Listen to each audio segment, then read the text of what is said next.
I am Charley Willis, a mental health therapist. I'm Ronald Willis, a marriage and family therapist. And today, Charley, we're going to be looking at anger.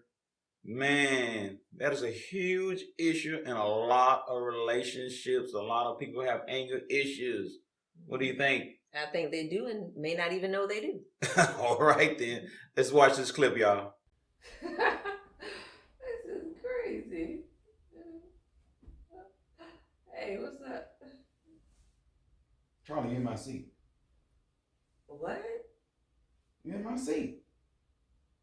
Ronald, there's plenty of the seats right here. That is my seat. That's where the king sit at. Okay, well, the king can sit right here. Come on, watch this movie with me. This is crazy. Come on, move out the way and sit down. I don't want to sit here, Charley. This is my seat. I want to sit right here, where I normally sit at. I'm sitting here right now, Ronald. Just sit right there. Come on. No, you need to get up out of my seat, Charley. That's what you need to do. Are you This serious? is my seat. I'm not moving, Ronald. This is crazy. What do you mean not moving, Charley? I'm not. I was already sitting here, relaxed, watching this movie. Charley, you're going to get out of my freaking seat. That's what you're going to do. Get out of my seat. Fine.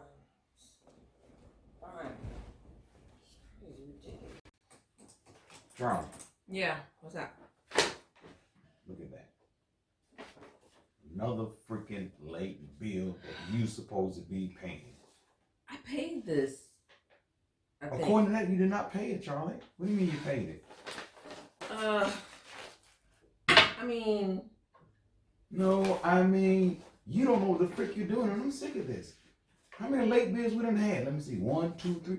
I can't even freaking count no dang more, man. Ronald, calm down. Don't Ronald me, man. Pay the freaking bill, Charley. I'm sick of this. Pay the freaking bill, Charley. Charley. Charley. Yeah, Ronald. What are you yelling? What's up? This is what's up, Charley. Okay, the dishes. They are dirty. They are not clean. And we agreed, Charley, that you will wash the dishes by 7 p.m. It is 8 o'clock. You 1 hour late in washing these freaking dishes. Ronald, it's not a big deal. What do you mean it's not a big deal? Ronald. It's a big deal. You didn't do your agreement, Charley. Really? That's a big deal. It's not that big a deal. It's real simple. I'll go ahead and wash Look at these dishes. These dishes are dirty. Okay. You didn't wash by 7 p.m. I'm sick of this. Ronald, I think you got anger issues.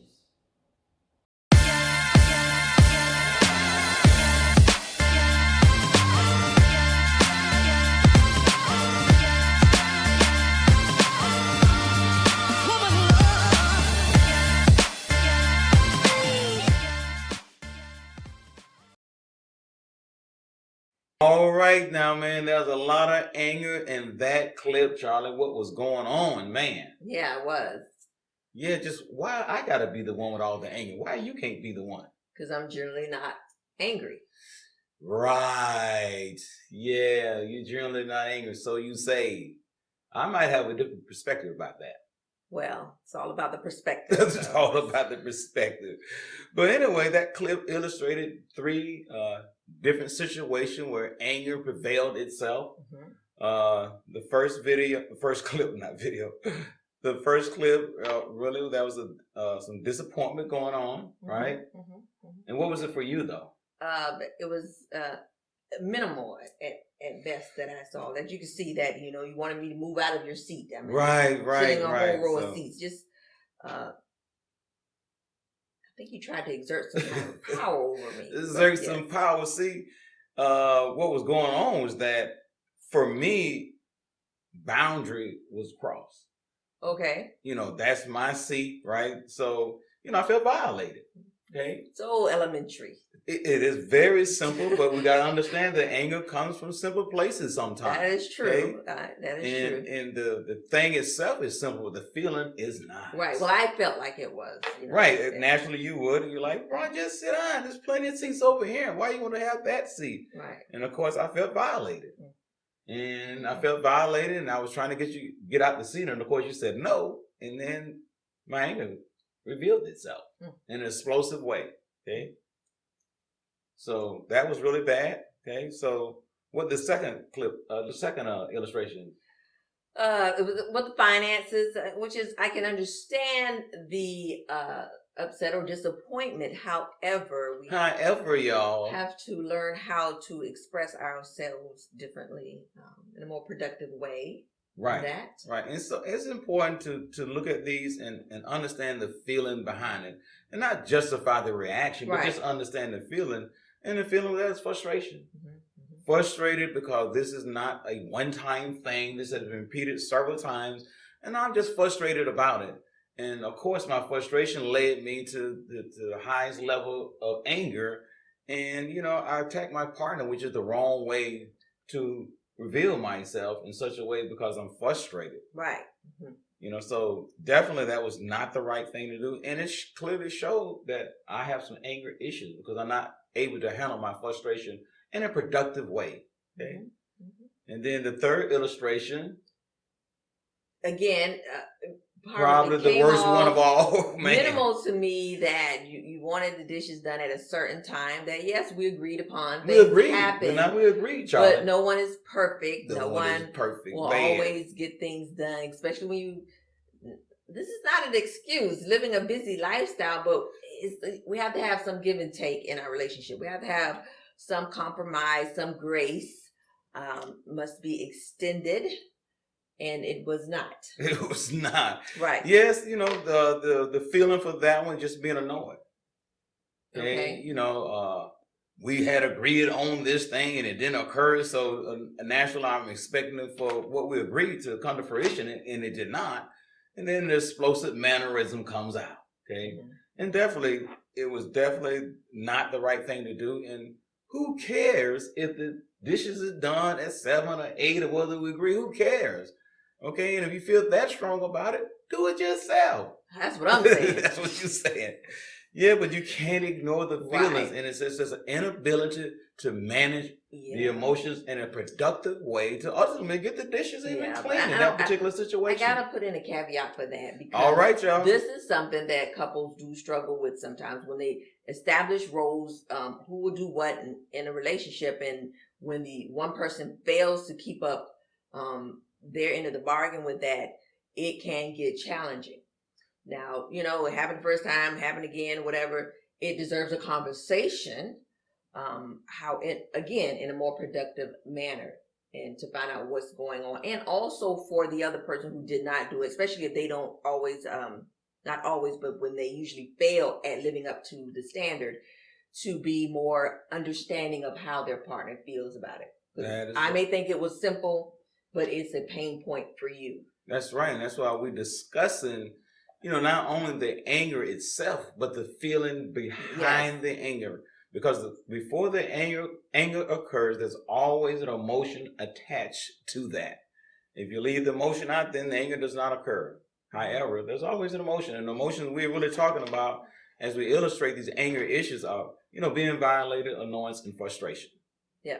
Those are 3. So, definitely those illustrations represented that in such a way, and none of them was the right way for me to respond to my partner. Right. Okay.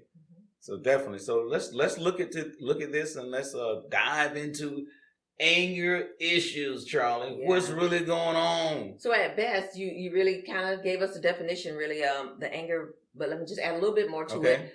Anger is a universal emotion that is designed to protect us from someone violating us. It comes from, as we said, feelings of being violated or annoyance or frustration. And I think it's huge to really pull out of this description that anger is designed to protect us. And normally we don't see anger as something that is designed to protect us. We often see anger as something negative. But, for the most part, we do use anger in the wrong way. And then when it becomes the wrong way, it becomes negative. Yes. But it comes from a foundation protecting us because something has occurred to us, and we want to protect ourselves. We've been violated in such a way. But there's a right way to do that and a wrong way to do that. Yeah. It comes about an awareness that you have it, but also an understanding how to use it. effectively when it, what it's made for, but not to get into what we just did in the clip. In the clip, because Yeah. you've got to remember what our scripture says, that in your anger, do not let the sun come down. Right. Right. And a lot of people think about going to bed, and it's really saying that, when you get angry, you want to be able to come from the anger as soon as possible. So don't let the sun go down. It's not talking about going to bed. It's talking about, you get angry, and then don't let the sun go down. That means as soon as possible, you want to repair, okay, whatever's going on and stuff. Because anger is a brief emotion that used to protect us. So what happens if I wait before the sun goes down? You might get annoyed, frustrated. You might do all those other things and stuff. And then now you're explosive, you're arguing and stuff. I'm going to wait it out until when the sun gets in so I can kind of not be talking to you. And that's right. That's right. So that kind of lets us go into, there are 3 types of anger. Man. Okay. That's right.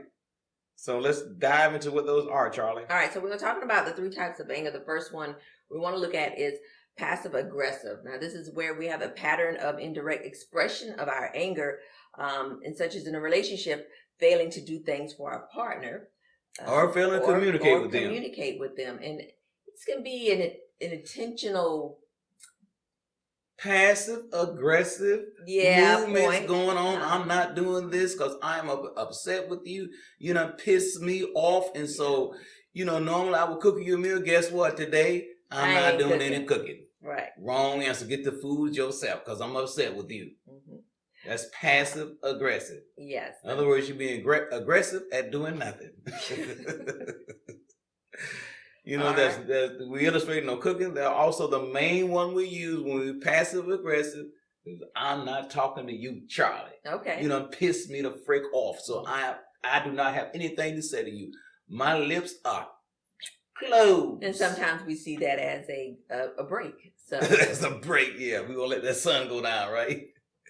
Yeah. So we often use that, and as we illustrated in a previous show, that is what we call the silent treatment. Right. That's right. So that's a passive aggressive way of illustrating your anger. Mm-hmm. And it is definitely 100% not healthy. Definitely not. So that's another out there we want to pinpoint. Okay, procrastination, that could play a part in passive aggressive. Play a big part. Especially when we know that there's something that needs to be done and we linger and not do it. Yep, you're supposed to do this. I'm going to do it on my own time. You ain't give me time to do it. Well, it's been 3 days. You ain't did it yet. Well, because I'm upset with you. So I really don't care about doing this task for you. And I'm going to wait as long as possible to do it. I'm going to do it when I feel like it, when I think about it. As a matter of fact, I may not even do it. Who cares? Because I'm upset with you, Charlie. Mm-hmm. Right. Okay. So when we look at these passive aggressive illustration of anger, which gender do you think use this one the most? I don't think we should look at it in a gender point, because anybody Why be not, passive man? aggressive. Why not? Viewers want to know. Curious minds want to know. It depends on your household or your experience. I'm here to say that perhaps the women may use this one more than the men. What do you think, Charlie? I have no opinion. I have no opinion. All right, so I'm on the platform that said women use passive aggressive anger probably more than men. Okay. That's right. You should be agreeing with me. Ain't we partners? Come on. Are. We're on the same team. Agree not to. We can disagree or not to agree, or however that turn goes. Oh, you want to go there? Yeah, we can do that and move on and be okay with it. All right, so let's go to the next one then. All right, number 2, it would be open aggression. So this looks like an outward lashing at your partner, where it becomes verbal, emotional, or even physically abusive. This does happen. That's right. And, our clip illustrated this anger. There was no passive aggression in that clip. It was all outlet, and I was lashing out at you. Open aggression. I'm coming at you. I'm attacking you. I'm pointing the finger. It is your fault. I am feeling frustrated, annoyed, violated, whatever it is. I'm coming at you. Mm-hmm. That's right. So, this is one is mostly when people look at anger the most, they mostly identify this one. A lot of times people forget about the passive aggressive one. Yeah. No one thinks about the silent treatment as anger. Right. Because I'm not talking. Mm-hmm. But when you're talking and you're lashing out and you're attacking and you're verbally, emotionally, and maybe sometimes physically abusive, we really identify with this as being angry. And we identify with being anger issues. Yes. So what are some of those, Charlie? So we're biting, shouting, fighting, bullying your partner, right? And the ultimate throwing things, or in aspect with physical, we said, but that's right. We'll throw things, break things and stuff. We'll come at our partner, right? And you pretty much saw it all in the clip. Mm-hmm. Okay, now there was no physically fighting, but there definitely was a verbal and emotional things going on. That was shouting. There was some bullying going on, and of course, the last illustration, there was some breaking up things. Right. So you saw all that open aggression in those clips, and it definitely highly illustrated that the person I was playing, who was not me, y'all. Anyway, so that goes both ways. The person I was playing by sitting there taking it was not me, y'all. That was not you? No, that's not me. Sure enough, ain't y'all. Charlie might have had a different approach, okay? But anyway, those things definitely illustrated that person had anger issue, which you identified in the last illustration there. Right. That, you got some anger issues. Now, everybody do not respond to that good. There's You said, tell me I got anger issues, I may deny it. No, I do not. Might even infuriate you even more. If it weren't for you, I would not be getting angry. Right. I do not have anger issues. You're the problem. That's right. That's how they do it, because in the end, no one actually wants to be identified as having anger issues, because that's negative. Right. So now you're talking about it in a negative way, and of course, when you talk to me in a negative way, guess what I want to do? I want to defend myself. Mm-hmm. No, I'm not. That is not me and stuff. But when you wholeheartedly look at some of the things going on, when you look at that clip, that's definitely anger issues going on. Yeah, it is, right. And it's an inability to be able to manage your emotions. Okay, so let's dive into the next one, Charlie. All right. Now, number 3 is assertive anger. Now, this looks like us being angry, but while respecting our partner with the goal for a positive change. That's right. This illustrates the scriptures again. Get angry, but do not sin. Yes. And that is assertive anger. In other words, you're not going to go in a relationship and never get angry. You can't suppress it. Guess what? I ain't going to never be angry, because you keep associating anger with something that is totally negative. And it's not. As we illustrated in our definition, it's there to protect you. So it's okay to get angry. What's not okay is to sin in your anger. Yes. And that's where the problem lies at. Okay? Yes. So, then if you put a goal on it, well, this anger is there to ultimately get a goal for a positive change. So my partner can understand me, can hear me and listen to me, and know that I'm frustrated. I feel I can't get this out. I felt violated, or I've been annoyed at something. Right. And you come out in a respected way to get a productive results. Mm-hmm. Okay? Right. All right. Yes. Let's move right along, Charlie. So one of the things we want to think about are the components, or what could add to really what makes up someone dealing with or displaying anger issues. And one of the things we don't think about is fear. So anger is fear turned inward. In other words, we are fearful of our own feelings. Yeah, that is so huge, because no one think about fear when they talk about anger. Right. But that's where it comes from. Okay? And it's an inability to understand how you're feeling, and then you don't articulate your feelings in such a way, it prevents you from expressing your feelings in a positive way.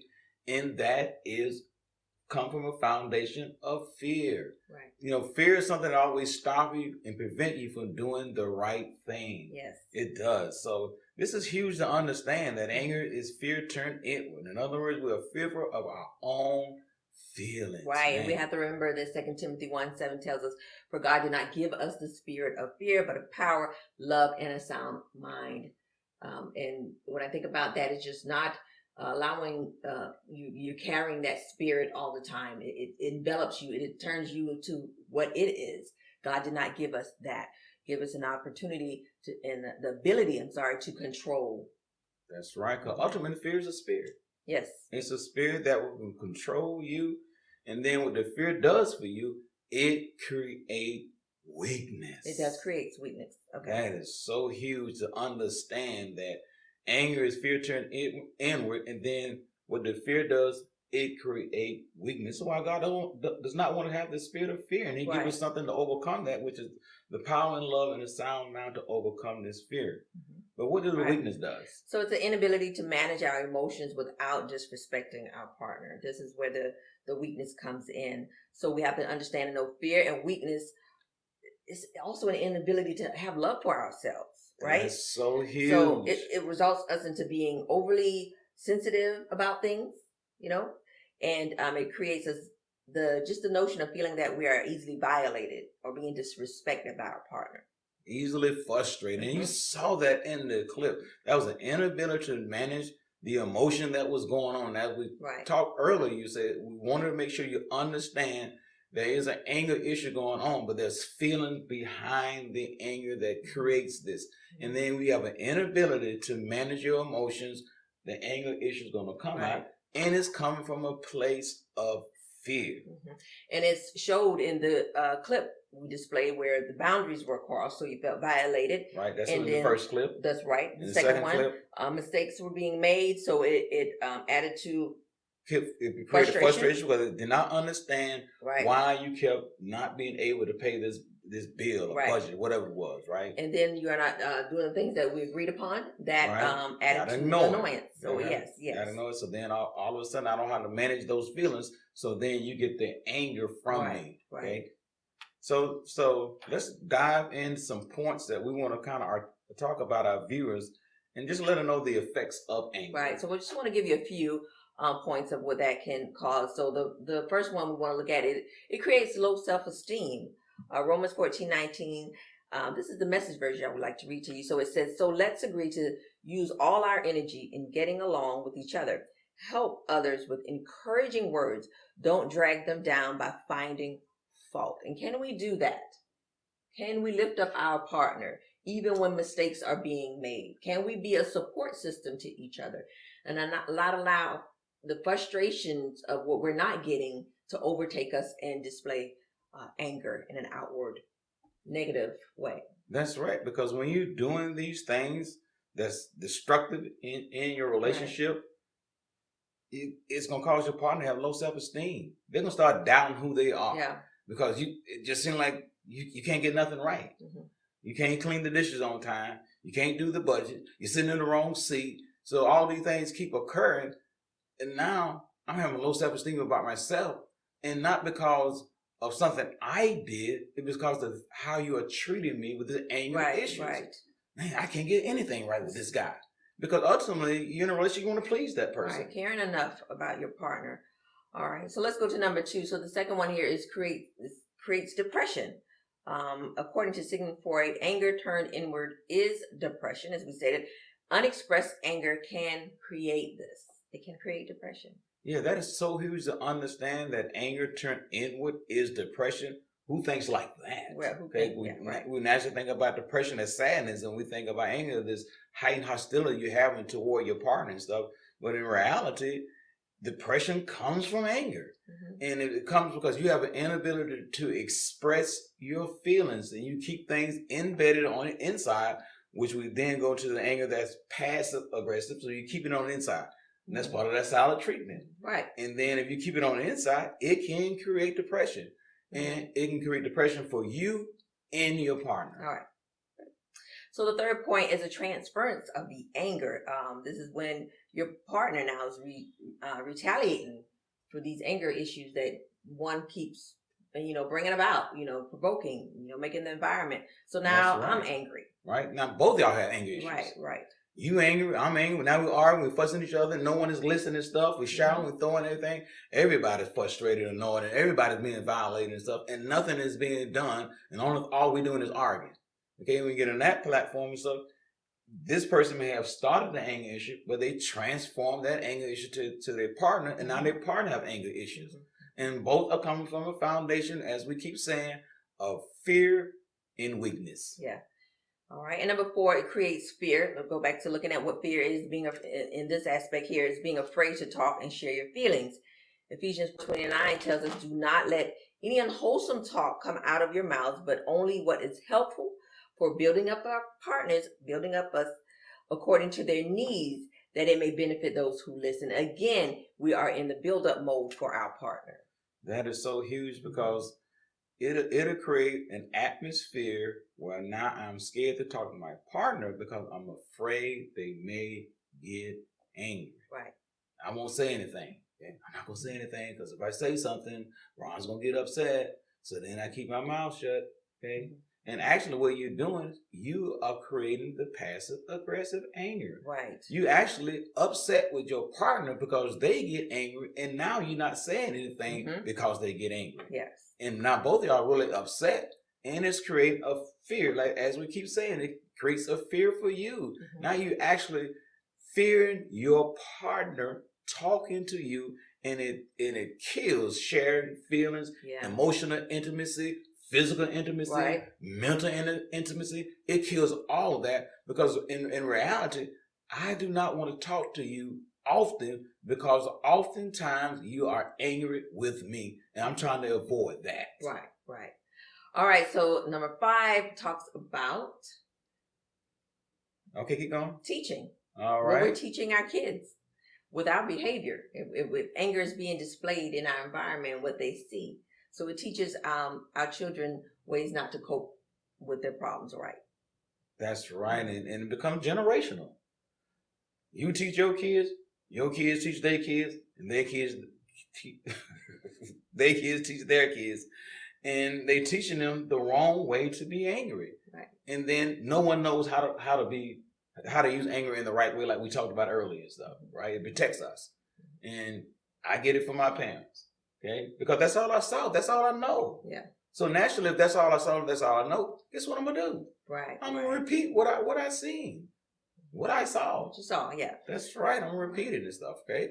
So the last point, number 6 here that we have for you is ultimately it can cause divorce. It can cause. That's it, y'all. I'm done. Relationship. Yes. I'm done. I'm out of here. Too much anger going on. I am done. I'm finna get out of this relationship. It is toxic. Right. Don't want to be here. So definitely, we don't want that to happen and stuff, right? Right.